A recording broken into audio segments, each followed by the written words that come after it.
এমন ভাবে সিদ্ধান্ত গ্রহণ চলে এই দেশে, এত কেন্দ্রীভূত, এত প্রায় ব্যক্তি কেন্দ্রিক, যে আমরা সর্বস্তর একটা বিচ্ছিন্নতার জায়গায় থাকি। এবং সেই বিচ্ছিন্নতা একটা বড় জায়গা, যেখানে আমাদের বাংলাদেশের যে বিরাট কর্তব্য এখন সামনে হাজির, আধুনিক বিশ্বের যে চ্যালেঞ্জ আমাদের মোকাবেলা করতে হবে। আগামী 20 বছরের মধ্যে প্রযুক্তিগত এমন পরিবর্তন ঘটবে, আমরা তার সাথে খাপ খাওয়াতে পারবো কিনা, এটা আমাদের সামনে সবচেয়ে বড় চ্যালেঞ্জ।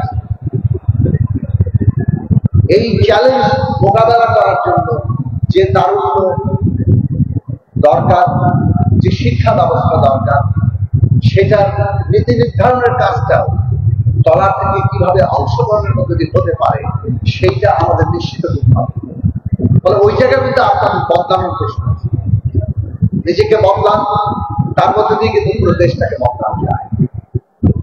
এই কথা বারবার স্মরণে রাখছি যে জাতীয়তাবাদী যুব দল, ছাত্র দল এবং স্বেচ্ছাসেবক দল, তাদেরকে আমরা নতুন করে দেখছি না। আপনাদের একটা ইতিহাস আছে, আপনাদের ইতিহাসে যেমন গৌরবের দিক আছে, তেমনি এমন অবস্থাও গেছে যেখানে আপনারা ক্ষমতায় ছিলেন এবং আপনাদের বিরুদ্ধে অনেক স্লোগান উচ্চারণ